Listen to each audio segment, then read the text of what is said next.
Greetings, dear ones. I am Kryon of Magnetic Service.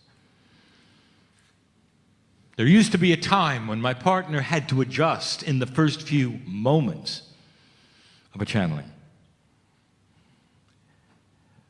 There was a time where he had to actually change his countenance, try to relax,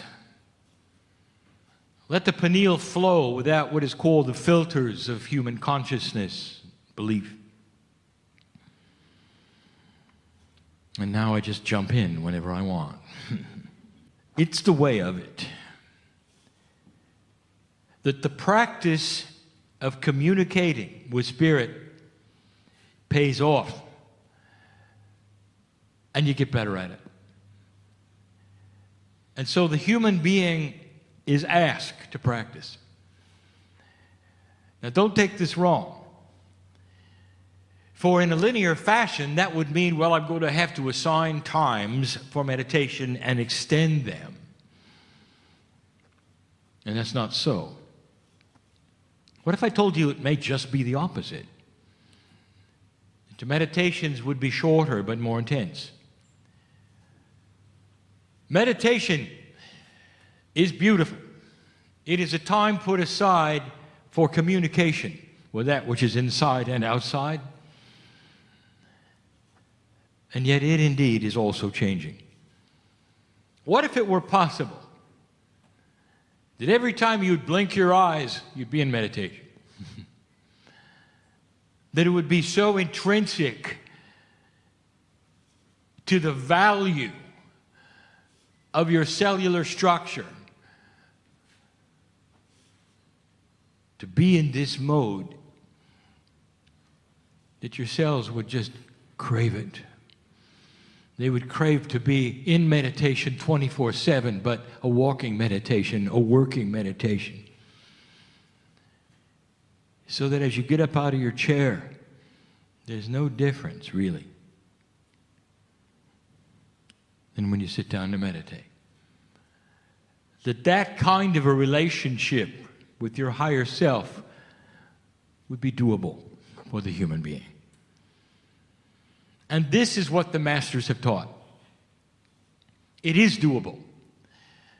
And not only is it doable, it is something that your cells want for you. You've got this missing bridge that my partner has talked about between corporeal self and innate self. The intelligent part of your body literally craves to be in touch with the rest. To have human consciousness not only aware of it, but always working with it. There's part of your cellular structure that feels this is coming, dear ones.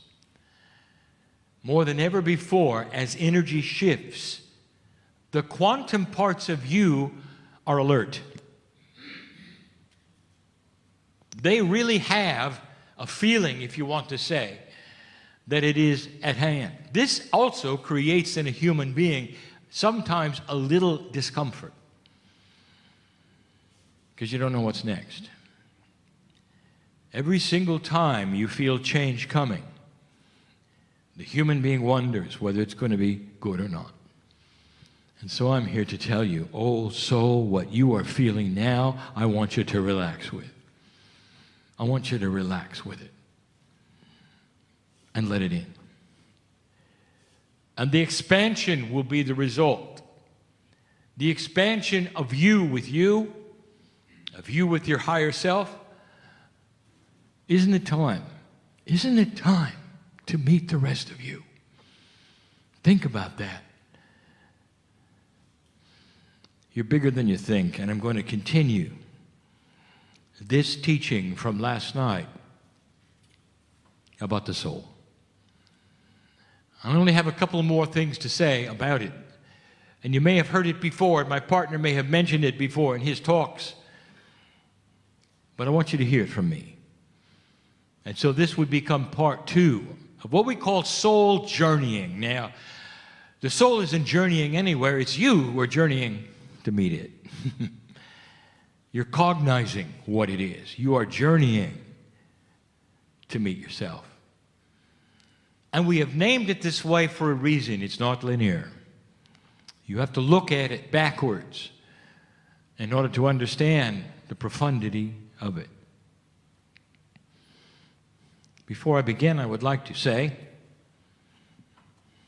and I know where I am, it's precious here. I've told you it is a piece of Lemuria here. I've told you the Pleiadians are here. The very creative source. The beauty of a benevolent society that would be in ascension status and be your spiritual parents. That energy is here.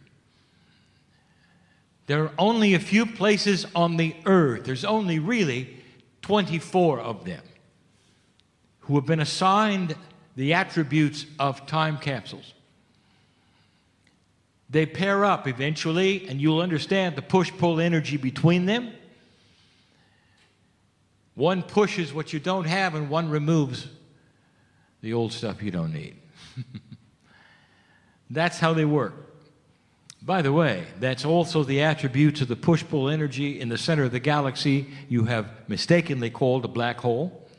It's not a singularity. It cannot exist. We have said this before. Isn't it interesting that in physics everything comes in pairs, and then when you look at the middle of the galaxy, there's only one thing?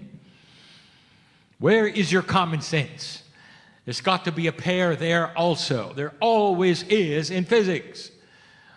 There's a push-pull energy. What we call the twins are there.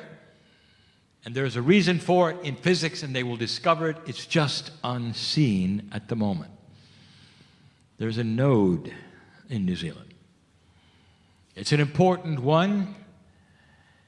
It's because this is a piece of Lemuria, and because it is a previous home or an existing one, depending upon how you look at time, to those which helped you create the divinity inside you. We've spoken of it before, and it is Mount Cook. And so I'm just going to take a moment to say thank you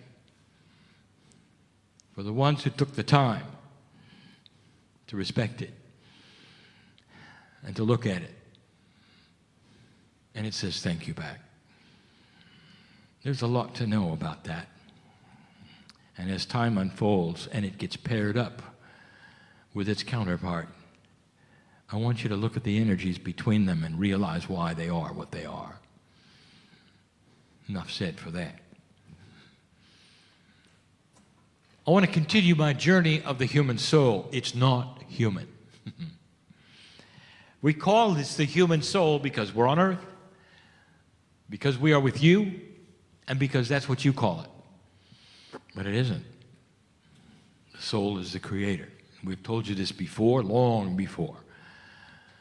This earth was even cool. The soul existed, and it would eventually be part of you. It's eternal in both directions. And so I want to take you on this journey. Where have you been?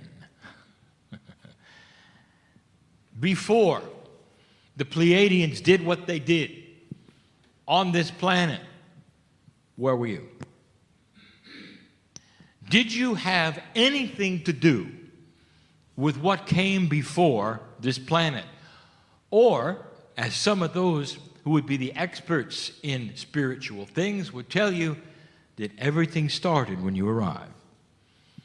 Really? I want to give you some information. It makes it so much bigger for you. There have been many worlds before yours that have gone through what you've gone through. We've given you some of the names of those in the past that you would even recognize. The Pleiadians are the most immediately removed from you. They are your spiritual parents. They did the work. And they watch over you like parents would watch a child that has totally, completely free choice without even knowledge of their parents. There is benevolence, there is love, there's caring, especially now. There's an awakening on this planet. You have passed this precession of the equinoxes. You're in an energy that I foresaw and I told you about 23 years ago. And here we sit. There's celebration in certain parts of the galaxy because of this planet Earth. Oh, don't look at your news today, okay? This is not what we're talking about. We're not talking about current events.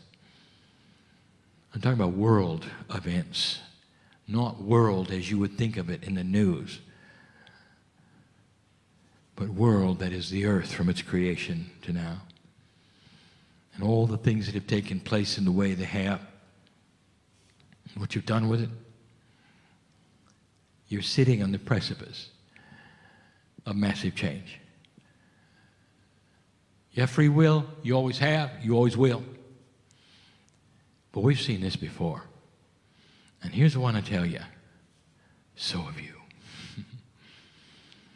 For some of you, this is the 12th or 13th time you've done this. Do you realize that? Your soul has been involved in other places, in other planets, in other constellations. Life is so old in this galaxy, dear ones, compared to yours. So old. Life could start as easily as a few million years when a planet is ripe and ready and begins properly and accelerates in the right way. Not that hard. You will find eventually, listen science, this is a prediction, you will find eventually that when you discover life in other places that are not related to this planet, it will have the same kind of DNA structures. These DNA structures are common to the galaxy. It is how life develops. Oh, there will be some variations, but you will see a commonality that will tell you that what you have on the planet is not unique. Hardly. When you look out at the stars and ask yourself, is there life? It's like standing on a beautiful beach on the planet and asking if anywhere else on the planet there's another beach. Just because you can't see it. The processes that would create a beach on your planet are the processes that would create your planet itself and other planets that would have life. You've been part of the process. Not the corporeal you, but the soul you, the part of the collective you. The part that you can touch right now if you want to. The most profound way through the pineal. And start a communication with your cellular structure that at first you won't even feel it, you won't even know it's there. But when you open a door and keep it open, very, very slowly the energy seeps in a very benevolent and sweet way so it doesn't surprise you or shock you or make you afraid. And you wake up one day and you realize you're not alone. You realize that there is help. You realize you're more peaceful. You realize you're more healthy. And then you start realizing it's working. That's how it works. Do you realize why that is? So we don't frighten. So that we don't startle. Humans are slow to cognize things they have never seen before or never imagined before. So there is no fear. And so we go slow. There's nothing more beautiful than an awakening human being. Finding that which is missing in their life is really there all along. Somebody needed to hear that. You have been part of the plan. You have been a soul of the Pleiadians. The Pleiadians had a planet before theirs, older, much older than theirs, in another constellation in this galaxy, and you were part of that. They're your grandparents, and their name is Arcturian. They're also the Sumerian. There are so many. There are so many ways that this happens. If you're working with these groups, dear ones, and you want to know who they are or where they came from, they're just going to smile at you. But they're here to help. The way grandparents help. Pleiadians are different. They've got responsibilities. The others don't. They're just here to play with you, to help you. There's so much help. There is an allowance we have of these who have helped plant the seeds in this galaxy to come here to this planet, which is the only planet of free choice, and walk among you and be part of you. They're guides, they're helps, they're whatever you want to call. They're advisors. And the only rules they have is you have to see them. They cannot announce themselves to you. Many have. There have been many who actually have sensed them and feared them. There's many who think that they're visitors that perhaps are going to capture their soul or kill them just because they don't even understand. There is a wall, you call it a veil, between multidimensional things like that and who you are. And this wall, this veil, is beginning to lift. Now, I want to tell you, so you understand and know this, that the veil lifts because you pull it up. Brute force of consciousness and spiritual awakening will pull the veil up. It doesn't go up by itself. It doesn't get thinner by itself. It just sits there waiting for you to pull on it. That is the arrangement. You have got to do it. Let me put it in better terms and stop the metaphors. If you're going to awaken to who's around you, who is multidimensional, it's going to be on your terms, not ours. And that's always the way it has been. You've got to search if you're going to find it. God is not going to present a situation to you that's going to give you positive proof of who you are or what's on the other side of the veil. This is, if you want to call it, a puzzle for you to figure out. It has to be that way. And every single planet that has gone through this has figured it out in this fashion. And here's what I want to tell you, and here's how it applies to today's teaching. You were there. You were there. Does this carry over into your Akash? A little, but not as much as your experience on earth. Now, we're going to get there in a moment.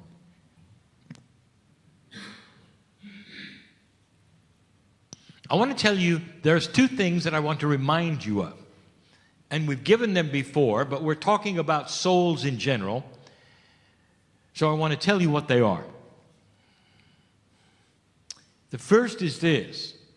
Even though yesterday we told you you cannot put human attributes on God, and that it's a mistake to think that the creator of the universe has these human things, there's still one that you always seem to develop on your own. It's an old energy concept that's going to have to disappear before anything happens of significance to you. And that is the concept of judgment. Judgment is a human attribute, an old human attribute, an old energy human attribute that is separatist. Judgment comes from one human looking at another, or one civilization looking at another and deciding that the other civilization is not behaving properly. Judgment is one human being looking at another and saying they're not doing it right. Judgment is everywhere. All over the planet, always has been. Judgment creates wars. And so naturally, when you build your religious structures, judgment is God. And it isn't. And it isn't. And it never was. But it's ingrained into you. Am I doing it right? How often do we hear that? Dear Spirit, I don't want to offend any any angelic entity anywhere here. Dear Spirit, I don't want to do the wrong thing. Dear Spirit, this or that. What are you afraid of? Judgment? You're still doing it, and that is why I'm talking like this. You're still doing it. You're walking around feeling small. Why is that? Why do you humble yourself before God? Now, I just got in trouble, didn't I?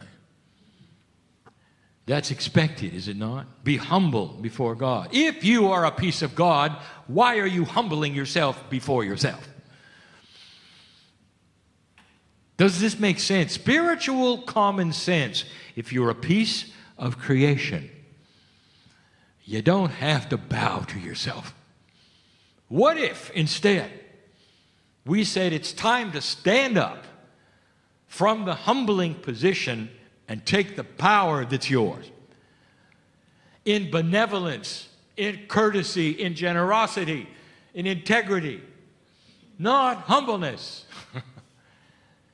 What good is it going to do to grovel before God? And how is that helping the planet? Groveling before God. And the reason I'm in trouble with this message is because that's what you've been given since day one. God is great, you're not, therefore you should bow a little. But if you apply the teachings of yesterday and today, and you start to realize that you are a piece of this majesty that is God itself, that it's in every single piece of trillions of DNA molecules in you, and that they all have a consciousness of wanting you to discover what that is, do you think they want to be worshiped? And the answer is no. I want you to start thinking differently about God, about the soul that you have inside. You deserve to awaken to your magnificence. How about that statement? And the magnificence does not show itself in egotism. You don't stand and beat your chest and tell everybody how good you are. No master has ever done that. You awaken to the wisdom and the maturity of mastery. What is one of the chief attributes of mastery? Silence. You knew that. Be still and know you are God. It's silence. There's an internal knowing where you can breathe the air of the planet and you can remember and you can say, you know, the air of the other planet, it was pretty much like this one. You're wise beyond words because you've been there and done that, and perhaps you don't know the details. But just sit there for a moment and be quiet. Can't you feel who you are? Is this too far removed? Is this too far removed from your intellectual pursuit? Is this too far removed from your 3D logic to think that there was more to life than what you've been told? There is no judgment. Stop humanizing God and creating attributes of situations that are human applied to God. How many times have we heard there are trapped souls someplace? They may be trapped between one place and another, and then humans will decide what those places are. They'll create levels, perhaps. The soul is trapped between 3 and 5. It's all human-made. You know this. How can the creator of the universe be trapped? There is no individual soul energies. It's all part of the whole. It is a collective that is part of you. And when you expire corporally and move on to the next level, the soul is collected from your body and becomes part of the whole again.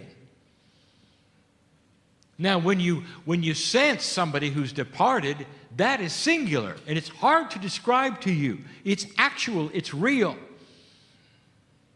We've even told you that pieces and parts of your loved ones who have passed over, the ones especially just recently, become part of you for your life.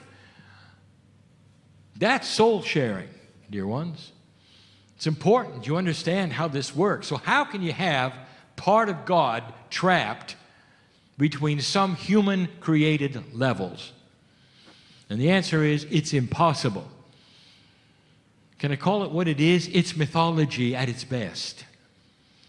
So the next time somebody looks at whatever it is they're looking at and said that's a result of a soul being trapped, inside yourself, I want you to know better. It's not necessary for you to speak up and say, well, now that's not exactly right. That's not what the masters do either. No, I want you to know better. And the reasoning for this is so you don't see a system that doesn't exist. I want you to see the system that exists.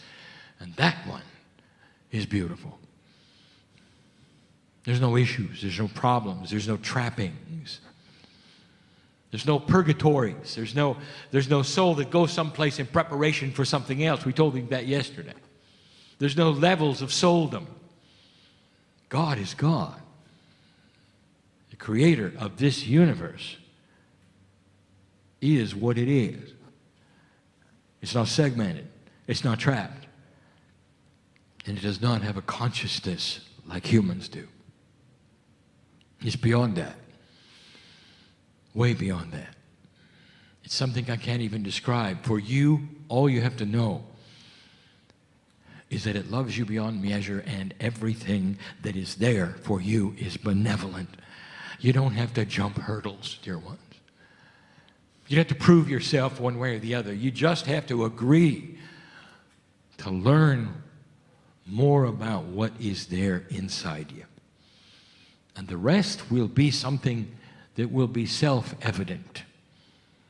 And we say it again, when you go to your knees, if you wish to do it, if you want to honor God in any way you want to, when you pray, when you meditate, we're there. And there's only really one question, if you want to ask a question, that you should have. And the question is, dear God, tell me what I need to know. There's only one.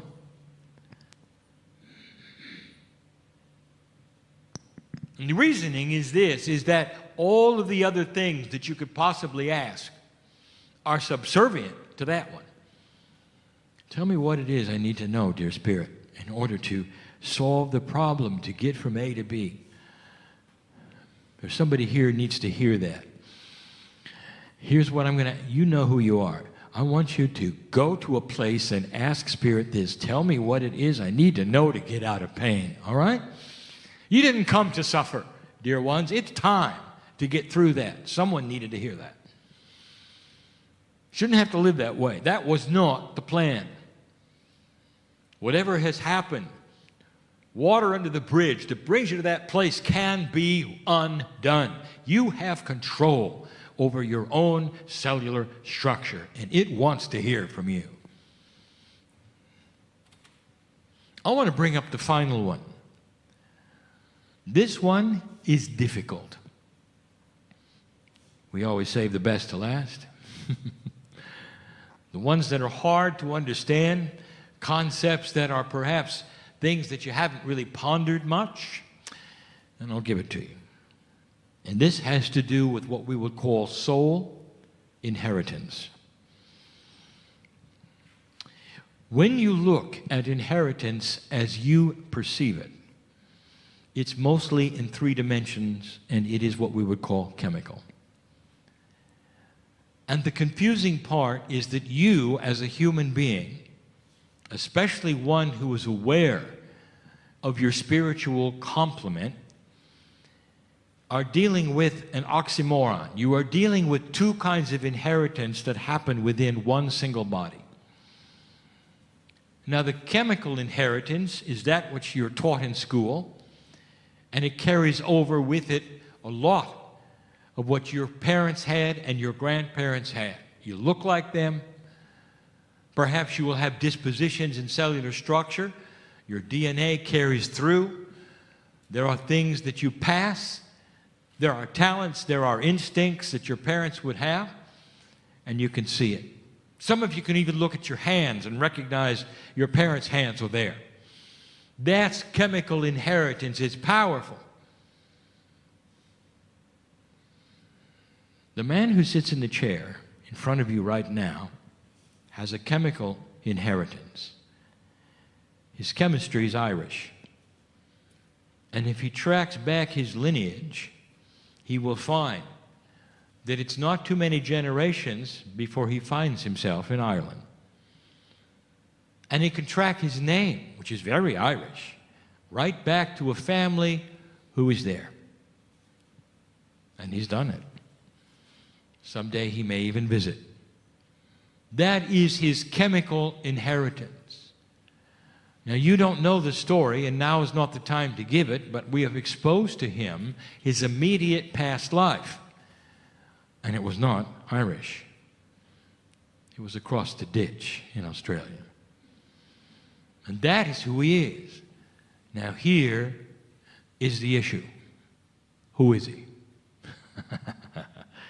Is he Irish or is he Australian?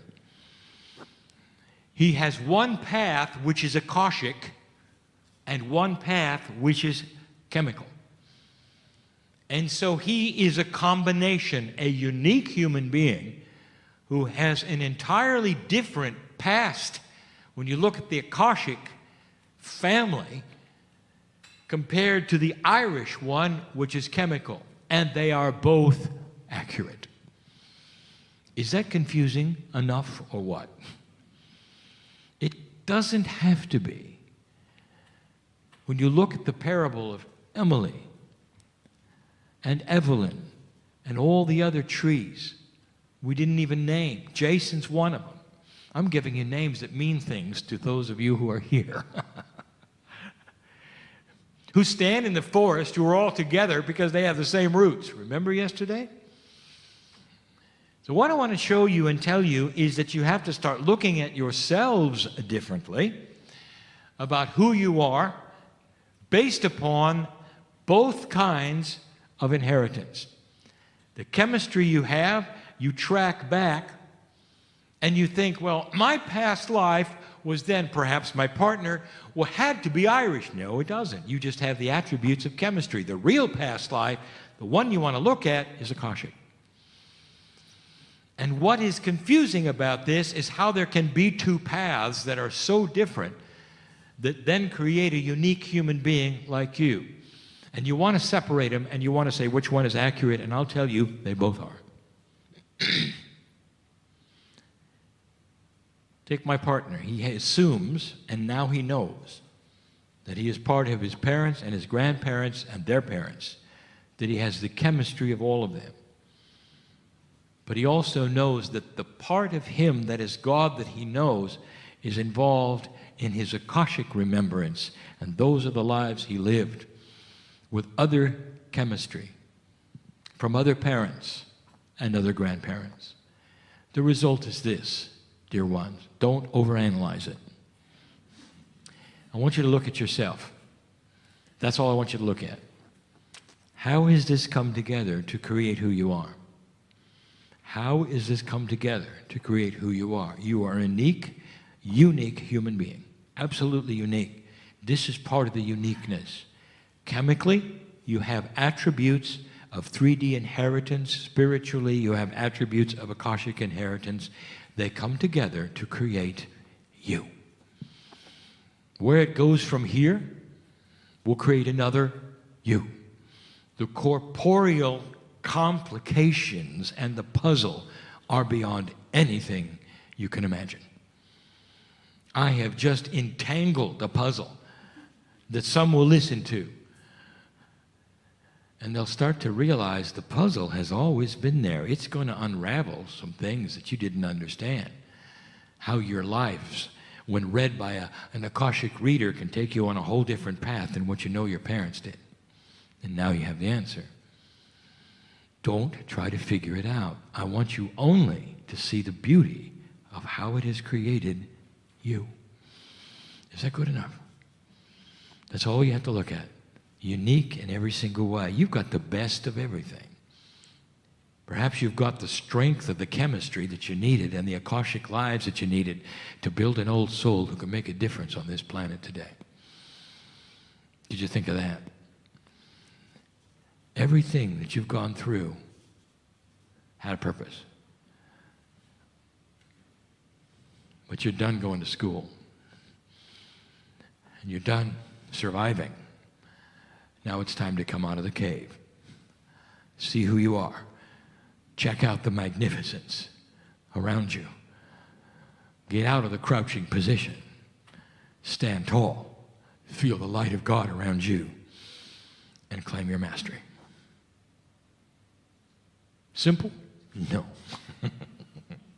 No. But you always start with small steps.